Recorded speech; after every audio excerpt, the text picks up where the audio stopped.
100 million times when somebody said to me, "Oh, pull yourself together." In fact, a lot of people that I know in mental health community say that quite often, that they've been told by a professional, sometimes on the record, sometimes off the record, but you just need to pull yourself together. It was about 1990. I had what I considered to be quite a serious nervous breakdown, and I was living in Worcester at the time, and that was probably the first contact that I'd had with mental health services. Frank's a very complex person. There's different layers to him, and when I first met Frank, he was a very, how can I put it, not dishevelled, but a very broken person. I told Tony about my mental health difficulties, where in the past it had been quite a struggle in other relationships. But from day one, Tony just that's okay, Frank, that's not a problem. I've no problems with that whatsoever. And he didn't actually need to say it. He was just comfortable with me from day one. I know I started self-harming when I was about 14. Up to then I'd had issues, but that was the first time that it was sort of showing anything. And I've never felt I fit in anywhere. And at that point I felt even less like I fitted in places. I suppose because I was at an all-girls school and everybody was talking boys and so on.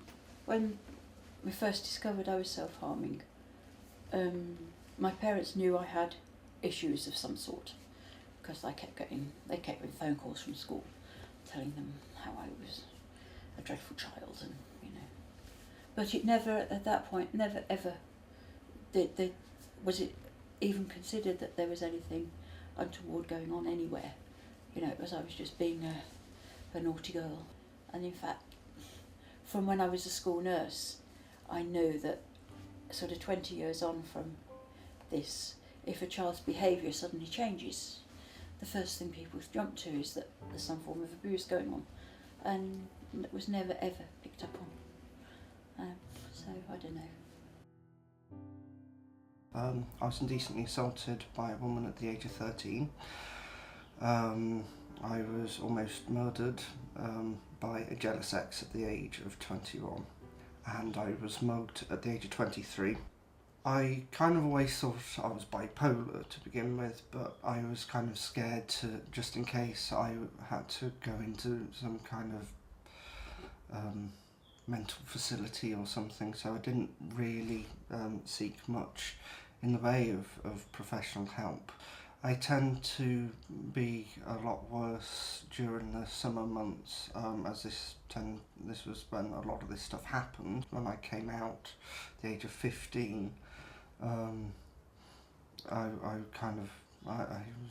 my mum was concerned and got me to see a counsellor, but that really was that was a bit short-lived. You can't have a lecturer not knowing what you're teaching, so it just all got too much. And the last thing I remember was walking into the staff workroom with an armful of books, and somebody said something really innocent, like, "There's a phone call for you, Jill," or something, just one more thing I had to do. And I remember this, opened my arms and just said, I can't say, but I just said, "Forget this," and just opened my arms, and the books fell. And then I don't remember anything else for 2 weeks. I drove home 20 miles. I don't remember anything else for 2 weeks. I just had to retire out of teaching then. And then my notes were saying depression, stroke, anxiety. So they kept changing the medication, and I was just basically not functioning. And I'd been with my partner a long time. I'd been with her 13 years. It spoiled our relationship because I became so useless. When I started having depression was actually at a young age, around 4 or 5. My aunties, they shouldn't really, but they used to give me like, I say depression tablet, but something just to calm me down. I never got along with my mum because of the reason of being gay and believing something that I really want to do as a career. Oh, you never make it. She actually said that, my own mum. And when she did recently find that I'm gay, that just made it worse by saying, I wish you didn't exist, I wish you didn't be born.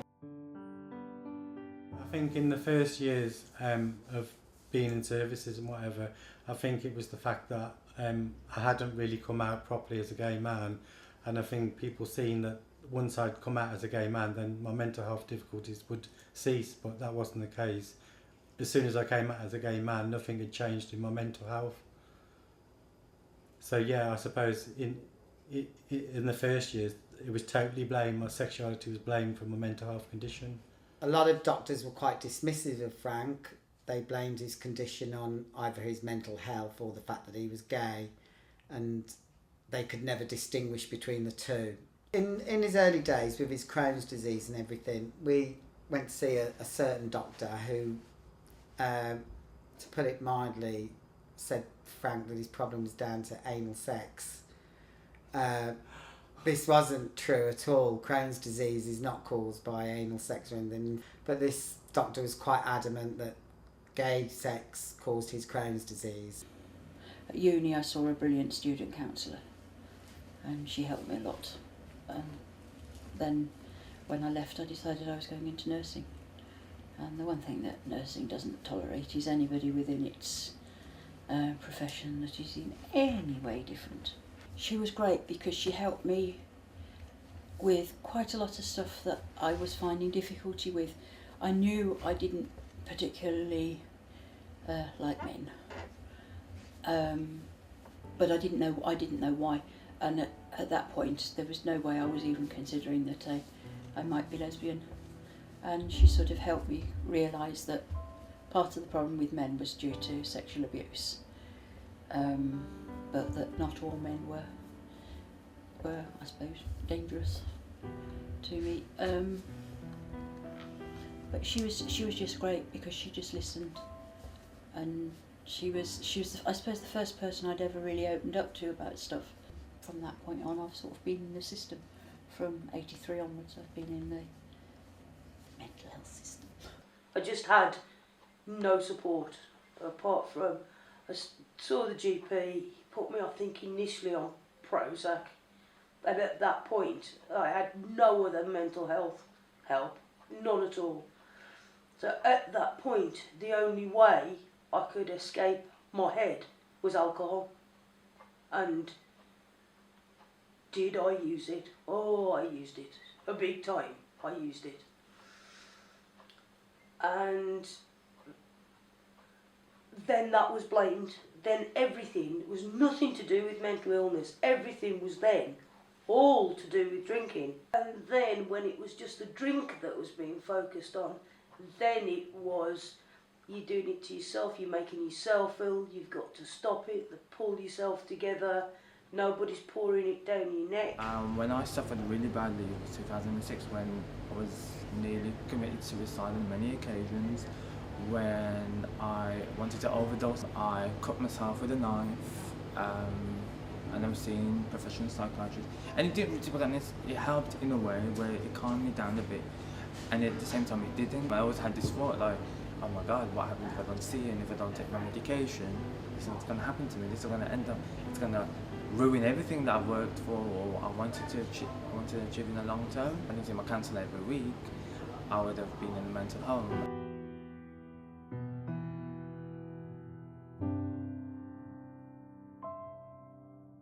When I was younger, when I went to see the counsellor, I was a youth counsellor at the time, it was, she kind of thought that my sexuality issues were down to the fact that I wasn't decently assaulted by a woman, and therefore kind of felt that there might be trust issues, and possibly quite a lot of fear in going and having a relationship with a woman when, in all fairness, I was already having desires for men already at that age. it was a bit difficult really, and did kind of put me a bit more into the closet of my mental health issues. By that point I was already out on my sexuality, so that was, I couldn't really be forced back into the closet with that one, but certainly the loony closet. It's a tricky one coming out in both gay and mental health terms. The sort of stigma around mental health and gay is perpetuated by the secrecy. You know, you can tell somebody, oh, you've got bad various veins. You can't tell them you've got depression, and it's probably far more impacting on your life than your varicose veins are. That it seems that it's acceptable to talk about physical things, but it's not acceptable to admit that you have any emotional issues. And given that 1 in 4 of the population is said to have mental health issues at some point during their life, I really believe that talking about it and getting it out in the open and spreading the word is the best way you can help others to see that, oh, it isn't anything shameful. It is just one of those things that happens. But in the beginning, after the complete mess breakdown, was pull yourself together and, you know, get a grip, and don't worry is the worst one. Don't worry. Like, I choose to beat myself up and make myself physically sick with worry. If I could just not worry, I wouldn't. I suppose the most useless one is pull yourself together, because when you're in the sort of state I get into, there's no way that I can think rationally. I know that what I'm thinking and feeling is totally irrational and there's no basis to anything that's actually real. But that doesn't make it go away. And being told to using the wrong English now, told to pull myself together does not help at all. It was a relief, I suppose, because in a way, knowing that there was a cause to my illness as well kind of makes it a lot easier to cope with. There was quite a time lapse between seeing my counsellor, which was about 15, 16 years old, up until 2-3 years ago. Almost half my life, really. I was in denial, I suppose. So it was, but I wouldn't say I was in denial. I just didn't want to go and seek help just in case it was just as unhelpful again. About 3 years ago, I was quite bad, and I think I OD'd. I can't fully remember what happened that day. Because I can remember 1 minute I'm on the computer and the next minute I've turned up to work a couple of hours late, with most of the day gone and not knowing how I even got into work, or anything that happened between times. That is when I went and got myself a proper diagnosis. They diagnosed me with a post-traumatic stress disorder, and the related depression to do with that. Fortunately, it was a lot more helpful this time. How was it more helpful? Well, there was certainly no judgment on my sexuality. People understand it a lot more now, so the same amount of judgment isn't put in there as much. It was actually a stand-in GP. It wasn't my normal GP, but he was equally as good. And sort of like said, well, if you have any of these problems again, do come and see me. And actually having a GP that would say that to you isn't such amazing help. But he did take a proactive approach, getting me booked in to be assessed, knowing that, you know, there is a reason, has kind of made me a lot more happier and a lot more confident in myself as well. The diagnosis had changed from depression, anxiety, clinical depression, different things. They finally decided it was bipolar affective disorder. So the meds started to change the meds that were meds for that, and they started to. I was still having peaks and troughs, but they weren't as higher peaks or as lower troughs. So it was good that some responsibility was taken off me by her saying, you're never going to get rid of this bipolar. It's something that happens with this serotonin in your brain, so you know you can help it, but it's like not your fault. You know, you don't make yourself go down. You don't choose to go down. It's something that does happen, but the more we can help you find strategies to cope with when you are down, that's what we're working for, and that's what made me feel more comfortable. Was there anyone that stood out that particularly helped you? The psychologist was probably the best person, because he was the first person that kind of discovered that my condition would probably be known as depression.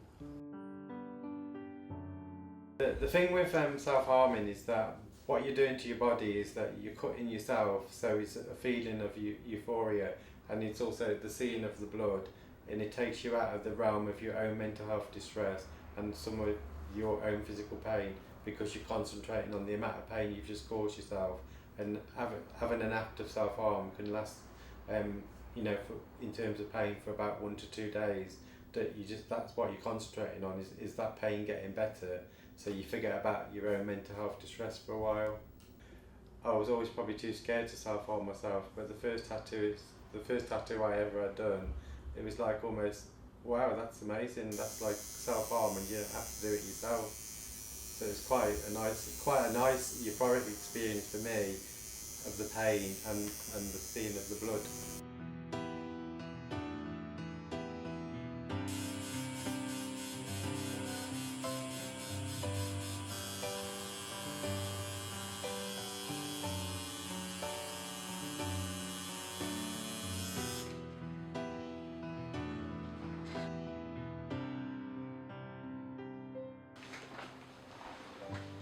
My arm actually hurts now. It really hurts.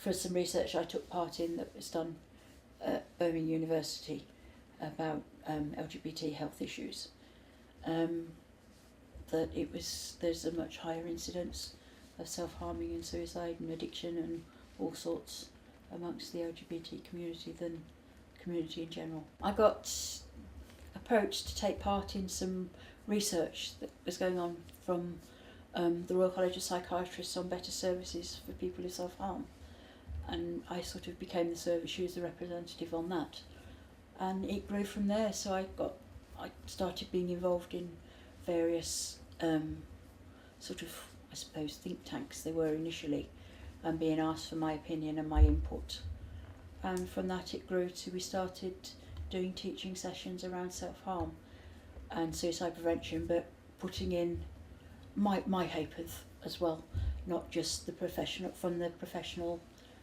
standpoint. I suspect it's because there are still pressures to conform, and that if you can't find yourself the husband, as you know the norm is, or you don't fit in with your cultural norms as well, that it's one thing you can do for yourself. And it's most self-harm is is done very privately, and is, it's something that nobody else can control. I've discovered as an adult that 2 of my 3 siblings have also had mental health issues and have been seeing various professionals over the years. So there's obviously, I suppose that says to me that there is something in our collective past. We discover that it's the same themes that have come up, that whatever we did wasn't good enough. So I suppose if you constantly failing to live up to expectations, you can do what my 3 siblings do and aim for the stars and try and get over it that way, or you can do what I did and give up, which is my way of coping with it, I suppose. My family, there have been a few mental health issues on both sides, more on my mum's side than on my dad's side, although my dad himself does suffer from depression. My nan was a paranoid schizophrenic, spent some time in Highcroft, was quite unpredictable, and had history of attacking both my granddad and my dad. That was one of the reasons why I felt a little bit like I don't want to end up in a place where I'm going to be judged like that, I suppose. One of the young lasses that I see as part of the LGBT network, and she went to her GP and told them she was a lesbian. So one of her conditions marked on her notes is now lesbianism, which she finds highly amusing. But another friend who sadly went on to commit suicide, she had all sorts of problems and went to the GP and explained what was what. And she was a very, very butch girl and was very, very obviously, had been out a long, long time and was very obviously lesbian. And the wonderful GP told her to go and buy herself a lippy to cheer herself up, because, you know, that's what women like to do. A lipstick, come on. A lipstick, yes. Go and buy yourself a nice lipstick, dear. Which did not go down terribly well. And so unfortunately, she did go on to commit suicide. And which was horrible. I've had quite a lot of bad experiences with professionals. I prefer not to name anybody personally, but yeah, it's been quite a struggle to get to talk to the right people and to get the right kind of advice. As my family doctors, I would never even consider trying to speak to anybody in the doctor's practice, because it was a very old-fashioned practice, and I just didn't feel I could talk to anybody there. Since I came out, it's another tick on the box, because it's listed, uncertainty about sexuality is listed as one of the criteria for coming up with this diagnosis in the first place. So anybody that's got a borderline personality, if you say you might be gay, you're going to get labelled borderline personality, especially if you play bingo or drink or have been sexually abused, or as well. I went to my then GP and was explaining my difficulties to her, and so she sent me off to see the psychiatrist. And when the letter came back from him, it basically said, well, once I started fitting in normally and finding myself a husband and having some children, that it would make everything better for me. And So Tony, if you could create the perfect solution to the challenges that Frank has faced during the course of his life and since you two have been together, what would it be? Not necessarily a social worker, someone to give him guidance in his life, not to take the decision making away from him. Someone who'll be a liaison between the hospital, mental health trust team and work with Frank to discover the best way or find the best way for an answer to his problems. And someone who'll liaise with his doctors as well. There doesn't seem to be like a centralised database. Everything is like passed on from person to person, and then it gets fragmented as it goes along the system. There's either a page missing or some notes missing or something like that. And if they put it all under one umbrella and made sure that the resources was available immediately for this organisation, they would save money. I know myself, I've got epilepsy, and when I first found out I'd got epilepsy, I was in my late 40s. I didn't know I'd got it, and for about 2 or 3 months I didn't know what system I'd go under, how I'd cope with going on to the hospital or anything like that. But through my doctor I did have a good course of action. So if they can get it right on the medical side, surely they can get it right on the mental health side.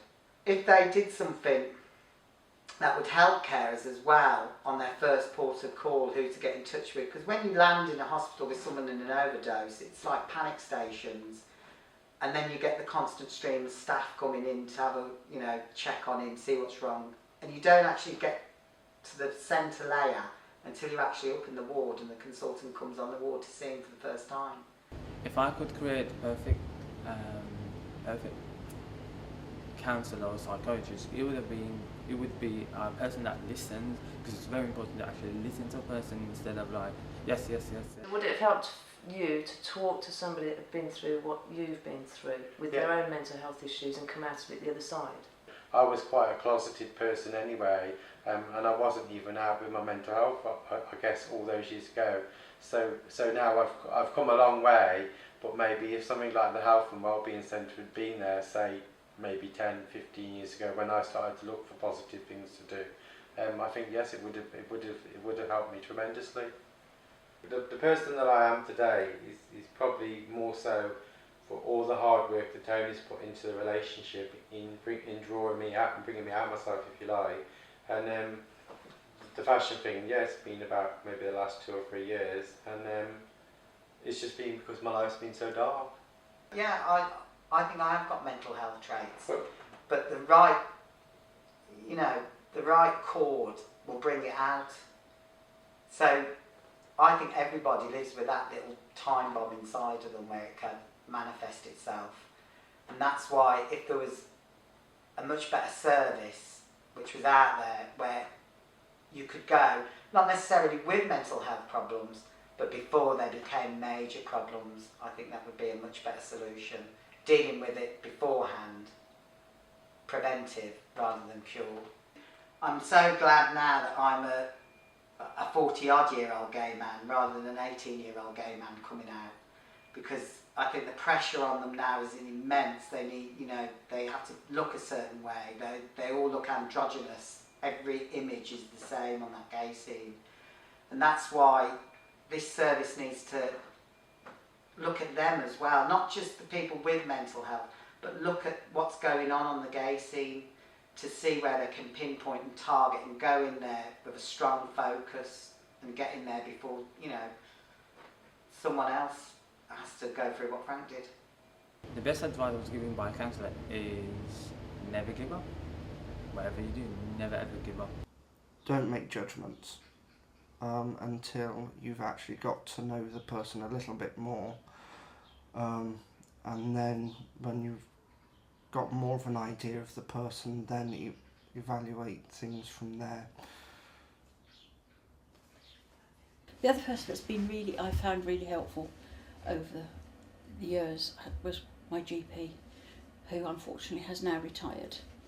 But she was really good, and the continuity of care makes such a difference, particularly with mental health stuff. I can identify behaviours that indicate that I'm going into a bad place.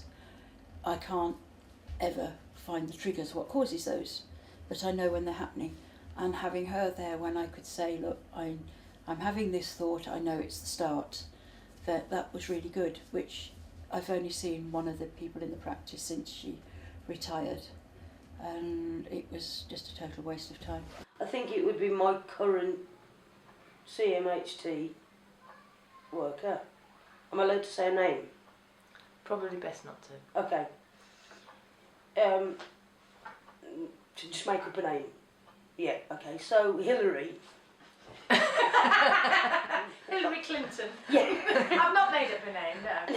I don't know where the job that came from. Hillary came to see me, and she's community mental health team, mental health social worker. And I think out of all the people, since all this has come on board, there's been so many different counsellors and CPNs and everything in the past. But I think when she came, first of all, she was female, which helps, because I find female counsellors, people that are dealing with such a personal thing, are more gentle, are softer. And she's never asked me that stupid question that you have had, you might have mental health problems because you can't deal with your sexuality. She never ever said that, because I think it would have, we would just gambled down the same road that goes nowhere. So I think she got that quite quickly, that I didn't have an issue with my sexuality, and I never had. So we could concentrate on why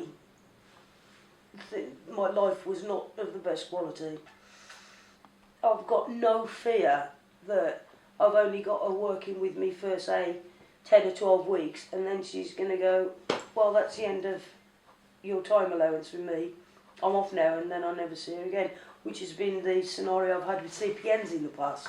Januszka was in the shop window, well, not the dog, but the other bird, and I went to get her. Well, I went to see her. I saw her just after she was born, and then I got her at 8 weeks old, and that my life turned then, because I'd still got no friends, I'd still got no family, but I'd got Januszka, which made me go out, because I was living in a flat, it made me go out 3 times a day, because she had to have exercise. I'd go over the local park and there'd be other people walking their dogs. So that developed into a little group where we all walked around together. So every day I had someone to talk to. The evenings where I've just sat and cried, then I've got something to hug and cry. Whether I sleep, whether I cry, whether I throw up, whatever I do, it comes to tea time and they've got to be fed. If it wasn't for the fact that I'd be leaving the dogs, I would have taken myself out of some of the hellholes I'd been in and ended my life.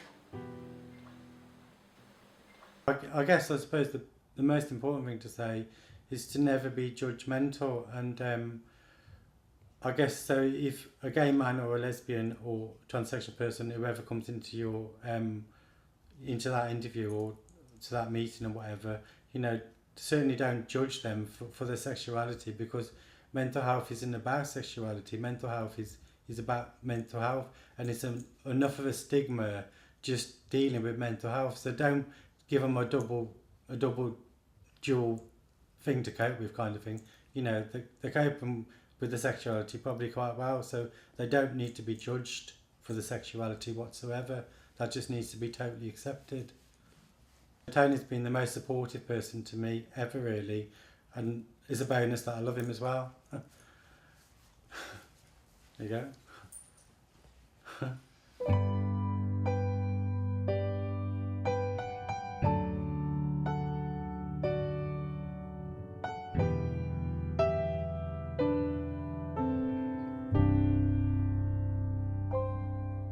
Could you walk through town, see a boy beaten down against a wall, and think of nothing at all?